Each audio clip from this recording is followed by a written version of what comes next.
Too Naked to Hide by Nina J. Course. Chapter 12. Lunchtime. The Stay Still and the Merry-Go-Round.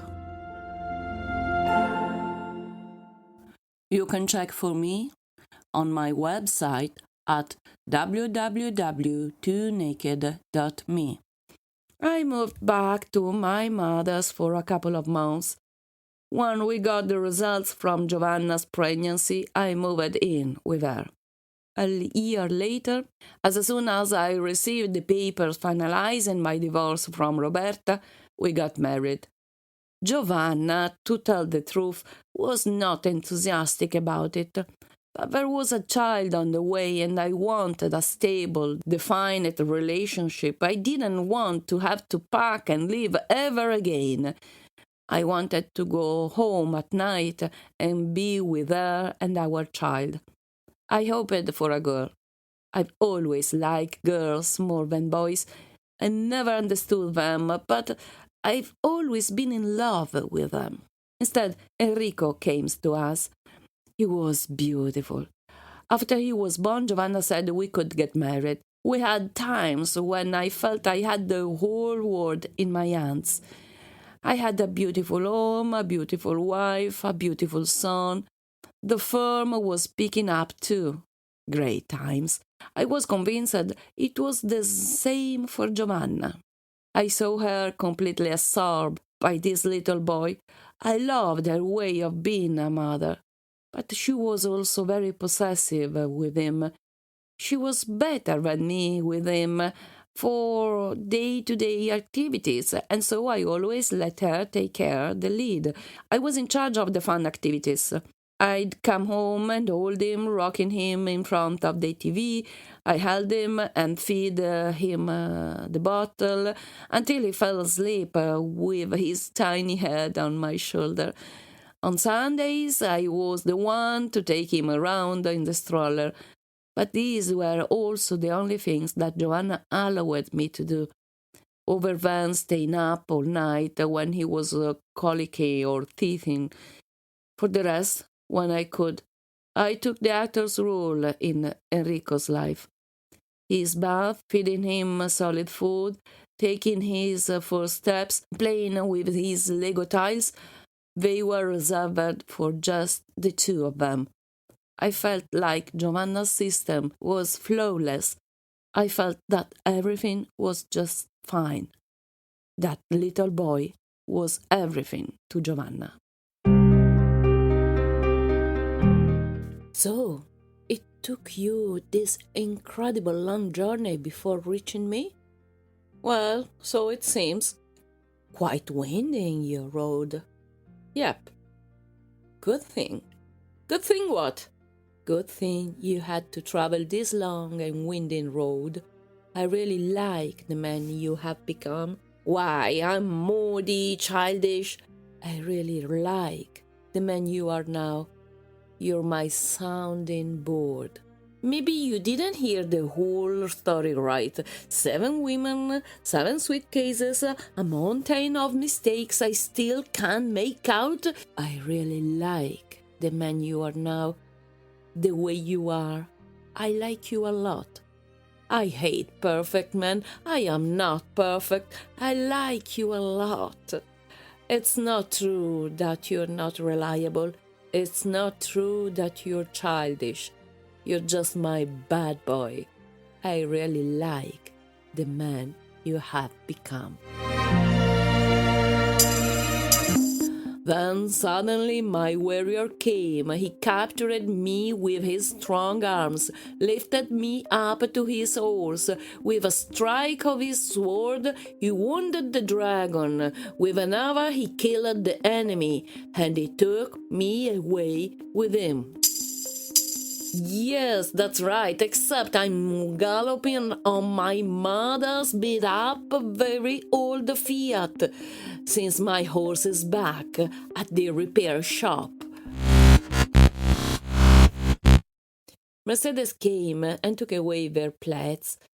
She asked if they wished for another pitcher of Prosecco, and his father-in-law ordered a half-liter, together with dessert. Jacopo shook his head and thanked her. His father-in-law lit a second cigarette. At 81 years of age, he held in the highest disregard any doctor's advice. As soon as he could, and was outside of the reach of daughter, caretaker, and doctors, he would eat, smoke, and drink like a 20 years old. Jacopo thought of his pills against high blood pressure and envied him. I like to know what you think about it. Me? What I do think about what? What do you think about the whole situation? Jacopo sighed. Actually, at the moment, he had no thoughts about it. No thoughts at all. He had no perspective. What are you going to do? I don't think I'll do anything, actually. Nothing. Stand still? Stand still. You know that's wrong, right? Wrong? Was there anything right about the whole situation? Avocado, I think it's the best thing to do. The relationship is over. We don't talk, we don't see each other, naturally. Now she'll leave for the summer, and by fall things will be better. You know what it means to settle down with a woman, right? I am an expert on the subject. I know you're an expert, but do you have an idea what it means that she has a family of her own? You know you'll be seen as a home wrecker? Yes, I am aware of that. But you also know that you are a home wrecker? Avocado, please, did you come all over the way here to lecture me? The relationship is over. I didn't wreck any homes. I'm home alone. I don't see her. I don't talk to her. She's home with her family. And that's it. I can do it. I can do this. I can do this. No, I can't. Now I'll pick up the phone and call her. Just to know how she's doing. Just to know what happened. No. I'm not calling her. Better not. A clean break is what we need. A clean break. I can do this. And I get by just fine. No, I can't get by. I'm calling her. No, I'm not. A clean cut. I'm going out and I'm not calling her. I left the phone home so I can call her. No, I'll take the phone with me. What if she calls or sends a text message? I'll take my phone, but I'm not calling her. She's a strong woman. She'll get by just fine. Plus, I told her 1,000 times that if she wants, she can call me. If she needs me, she'll call. If she's not calling, it's because she's doing fine. I'll be fine too. I'll get by. I always do. Almost always. It's just a matter of patience. Wait a little. Then time goes by and I'll be just fine. And so will she. I can do this. I can do this. Can I? Did you know that it's completely useless to sit there just to warm your chair at the refresher course? You also need to listen and put your head in and stop thinking about who knows what. Did you hear that? Did you know I don't think I heard a single word of it? I can only think of you, your lips, your sweetness and gentleness in leading me. The thing is, I love you. Oh, Jacopo, I have a little box in my heart where I keep Wednesday afternoon. I open it slowly, I peek inside, then I close it right away. It gives me so much joy and light. I love you.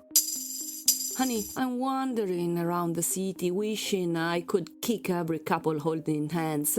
I am happy you arrived, and don't worry about the phone call. I'll talk to you tomorrow, and I may need to go to Montagnana for work. I can't say anything other than I love you. I open my little box and pick a little bit more. It's beautiful. And I'm not here, but I am with you. Behave. I care about you. Jacopo, come on, they're all the same, and you know it. Jacopo did not reply. He could do nothing but sit there, silent. This was the only thing he was sure of.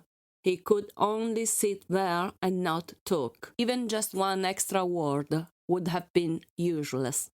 You took the best part of that woman. Now you're all left with is the mess. Yes, Avvocato. Mercedes came with a new pitcher of fresh wine. She brought a slice of almond cake and placed it before his father-in-law. She stood there for a second, waiting. They would usually exchange a word, chat a bit about how things were going, but today was not a good time. She turned around and left, looking a bit worried. What would you think of doing? Take her home with you and her children? And even then, you know perfectly well how hard is it to live with women. I don't know this one here, but I can tell you they're all the same. 2 years, maybe 3, and then you'll hate each other. And you'll be worse off than before, with an extra family reckless weighing on your conscience. And then support 2 families and 4 children. It's ridiculous, Jacopo. This time are hard. It's not like you are a finance mogul or anything. No. I'm not. He fought back of Franchini and the overdraft year to clear. You could live well for the first year, if it lasts that long. Then there are day-to-day difficulties, and plus she's not even that young anymore. And if that wasn't enough, what makes you so sure she won't find herself another man in the meantime? Nowadays you can't predict what this woman can do. They live by themselves, think for themselves, let their family fall to pieces and never think of it. Yes. When the passion is gone, what's left? I don't know. I'll tell you what's left. Just shit. The only thing that counts is children. All you have to worry about is them, how to offer them a decent future. Have you ever thought at how your children would take it? Especially the little one? His father skewing his friend's mom. Come on, Jacopo, be serious. I am serious. I may seem crude, but this is the clearest vision of facts. That's how it is. You are too emotionally involved not to see it properly, but believe me, things are exactly like I tell you. And then, did you ever think that you had the moral responsibility towards her children? Do you think you could get rid of them too? Or that she would get rid of them for you? A mother will always be with her children, and she'll always choose them over anything else. Maybe not at the time, but in the long run, women will always choose their children over any man and any passionate affair. I know. And what do you know about this one anyway? Nothing. Admit it, Jacopo, you're a bit like me, a philanderer, so to speak. You know a lot of women. You know perfectly well what happens next. She'd been married for 21 years. Oh, great. Perfect. How fucking old is she? 42. Right. The perfect age to pick the first train. Get on it before she withers away. And plus, who knows if you're the first train to cross her path anyway, or in the meantime. But she get old too, my dear boy. And when she'll feel the relationship between you two is taking the wrong turn, she'll go looking for something else around. That's how women are, my boy. From this point of view, they're exactly like us, women nowadays. She'll drop you like she did her husband now, and you'll be in deep shit. Or you'll be the one who wants to get rid of her, and your children will have suffered for nothing. Just think of the incredible mess. You got yourself in a hole, a deep, shitty hole. Why didn't you think of all this a bit earlier? Why? Do you even realize what are you doing? They were looking at children riding the merry-go-round. Their two youngest children loved riding the carousel, and they loved to wait for the carousel to finish its ride. The sun was hiding behind clouds, but the day was pleasantly warm. She was wearing her baseball cap, but she had taken her glass off. She had left her iPod home. In that moment, she was talking excitedly, looking at the carousel going around, and the children fearing off bursts of noise. The lights and the songs of the carnival surrounded them. She drew his attention to the people around. The crowd was made of teens seeking out adventures and friends, clusters of 4 or 5 16-year-old posing as men, girls walking arm in arm, squirting silly jiggles, trying to draw the attention of their male counterparts. But he could only look at her. She was radiant, glowing, serene. He put his hand in his pocket and felt the cold, hard little object. He squeezed it with his fingers. Then, as the merry-go-round picked up speed and turned swooshing by, making it hard to make out their children's faces, he pulled out the keys and let them dangle before her eyes. She held her breath and remained still, as if unable to move. He feared to have done something foolish. Maybe she wasn't ready. Maybe they weren't on the same page. Her cheeks blushed. She was still holding her breath.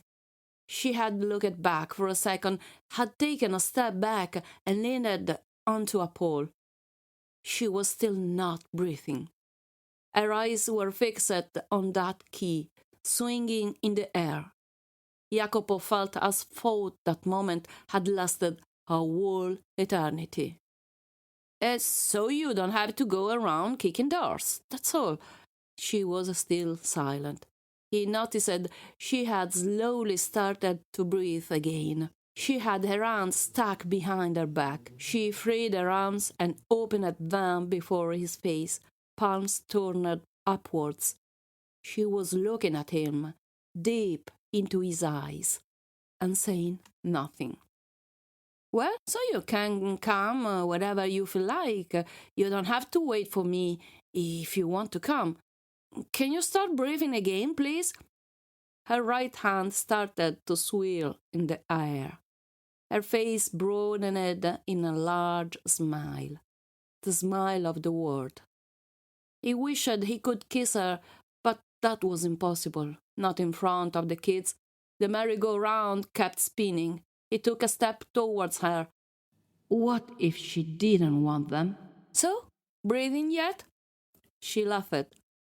His heart leaped and sped up, wildly racing, but he struggled to hold it back. Fuck, I am 47 years old, a grown-up man, he thought. Her right hand was still swirling in the air. Her head leaned towards her shoulder. She was taking long, slow breaths that reached out to him. Jacopo blew a whiff of air to her chest, her right hand swirling, leaning on the post. Then she looked at the merry-go-round and again straight into his eyes. Jacopo felt a pang. Fucking idiot, I got it all wrong. Fuck. But then, as if wading through thick air, her eyes shifting to the keys. Still swinging mid-air, she stretched her arm and grabbed them, and swiftly let them slip in her pants pocket, and still said nothing. She just laughed and laughed. Jacopo turned towards the merry-go-round, which was losing speed. She took them. She took them. He felt lighter. She laughed, looking at the merry-go-round coming to a stop.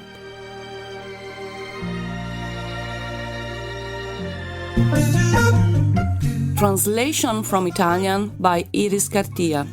Original music by Massimo Moretti for Maxmore Music. Post-production editing by Gina Lee. All mistakes are mine. If you want to see pictures of making of and life in Italy, please follow me, Nina J. Course, on Instagram and LinkedIn.